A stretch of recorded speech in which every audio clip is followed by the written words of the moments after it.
Hey guys, welcome to another episode of Watch This Dude Butcher a Simple Repair. I am your perpetually bumbling host Min, and I got a doozy for you guys this week. I actually did genuinely panic in this one, but thankfully it's eventually a story of redemption, so make sure you stick around till the end. Now, I'm gonna attempt to continue the recent trend of actually rebuilding this thing instead of endlessly taking things apart, and this time we'll tackle this corner right here. The first thing to note is the row of holes that yours truly made because I suck at drilling out spot welds, so I'll try to close them up with a welder that I am honestly getting a bit too cocky with. When you're filling a decent sized hole with a welder, you'll find this little tool useful. It's a copper backing plate attached to a magnet, and copper has a much higher melting point than steel, so you can weld over it and it won't stick to your weld. And with this tool, even a novice welder like me didn't have much trouble doing this.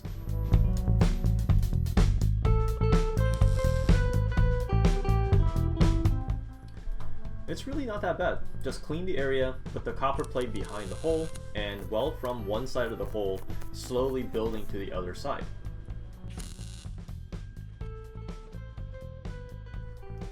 After the hole is filled, just grind down the proud welds as best you can to make it flush, and you have made a repair that should be stronger than if you use fiberglass or body filler.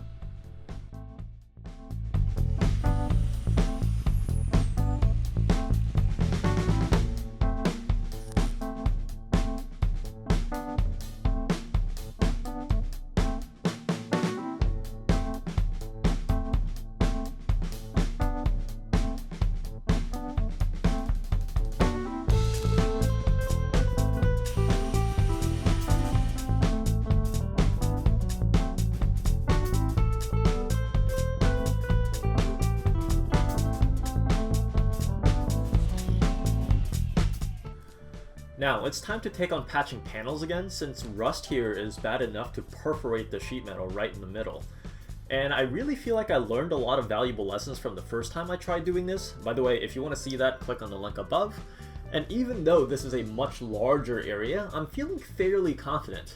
The remaining holes that you see here, I didn't fill those because those are used to hold the hood hinges and the headlight bucket, so if at all possible, I'm trying to leave those alone.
Now, this is a new tool that I picked up because I was wasting so much time with an angle grinder. It's a 12-inch disc sander.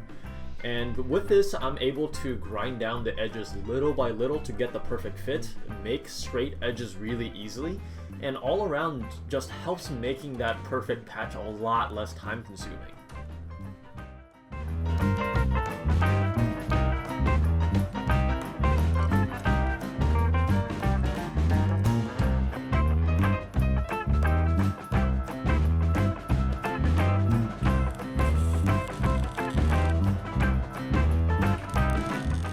Now, I'm starting to stitch weld, but I didn't notice that I ran out of welding gas. Well, I'm not experienced enough of a welder to immediately check the tank pressure when I see welds that look like this. I just thought I got the settings wrong. But even without gas, I'm making decent progress, although the welds look, kinda ugly.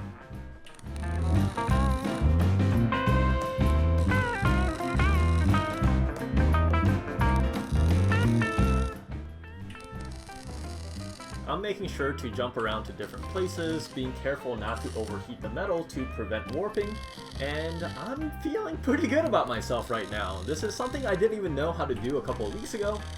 Not to mention a month ago, I didn't even know how to weld, and for the first time today in a very long time, I feel like I'm making pretty good progress. I'm thinking, man, this is pretty easy. Detail-oriented guy like myself, I'm nailing this. I'm even singing.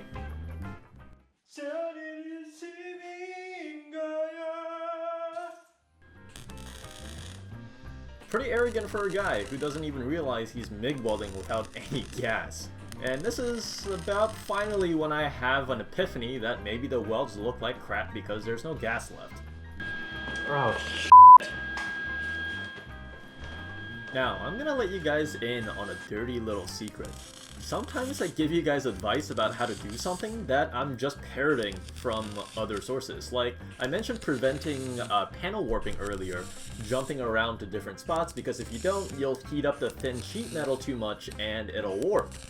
Well, I heard a lot of other guys say that, but there is a difference between being aware of a potential mistake because someone told you, and knowing because you painfully learned from your own experience. Well, I got a little bit impatient, I tried to stitch weld in a row without jumping around, and guess what happened? Yep, it warped. Warped a lot, actually, more than I thought was possible. I was so zoomed in on the welding spots that I didn't notice it warping as it was happening, but when I took off the welding helmet, I noticed this catastrophe. And my good spirits evaporate immediately, and I am once again humbled and reminded that I have very little clue of what I'm doing. So the eventual plan was to reattach this frame piece back onto the body once I have all of this cleaned up, but I messed up so hard that I'm just panicking now. I really don't know how to get myself out of this jam. I don't know how to stretch or shrink sheet metal. I don't own a set of fancy body hammers or dollies like those other YouTubers have. I'm just lost for words. Once again, I am wondering how much it would cost to pay a professional to unfuck me out of all of this. Frustrated and dejected, I head back inside, take a shower, and I just go to sleep. I trust that I'll just figure this out tomorrow. Alright, I did some late night research, and I think I have a plan. I think I can do this. I went out and got some supplies.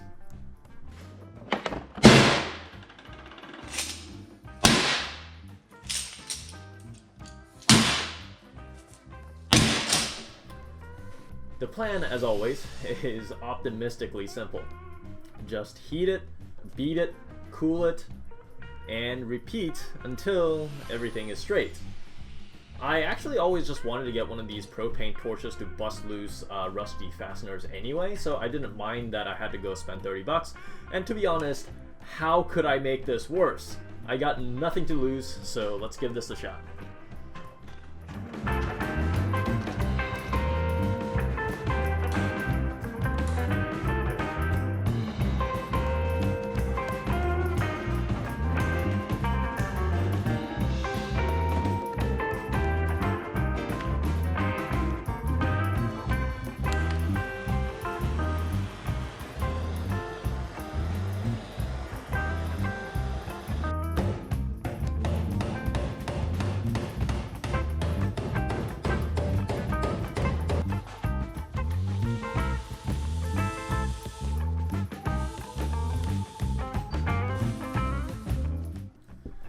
Now, I'm not doling out any advice here for obvious reasons. I would suggest that you just look up how to shrink sheet metal if you want to get advice from someone who actually knows what they're doing. But I will say that I think I ended up doing a fairly decent job. I was just being really careful and taking my time, since the sheet metal warps every time you heat it, so sometimes it does take quite a lot of patience, but that's just par for the course on this build.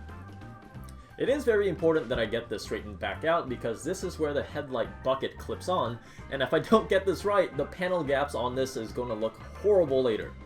I'm not saying I got it back perfectly straight, but it is much better than before, and now I'll only have to make minor adjustments later to get the body panel gaps here nice and even, I think.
Okay, I know you're a little impressed. You can admit it. I'm feeling kind of good again too. Now, I do need to finish welding this because I didn't finish last time and it still has a lot of holes, but I'm not taking any chances this time. I'm using the thick plate that I made that I was planning on welding on top of this later to prevent this thing from flexing back out while I'm welding, and I am going to be very careful stitch welding from here on out. Try warping now, you bastard.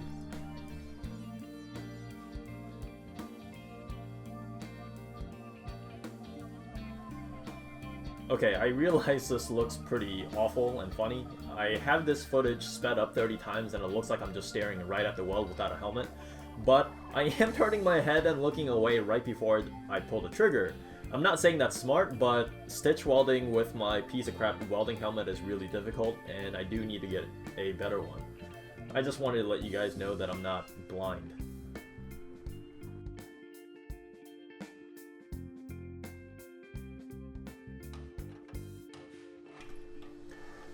I'm not going to reattach the frame piece right now because it also needs to be patched and cleaned up, but I'm pretty satisfied with how flush I can get it to sit on the body now. So in a span of 2 days, I went from overconfidence and then inevitably back to self-hatred and back to cautiously optimistic that maybe I can actually do this as long as I just keep at it. There's probably a lesson to be learned from all of this, but I'm too tired to think of a neat summary of what that is, so I'll just let you guys figure that one out. As always, appreciate you guys watching, and see you all next time.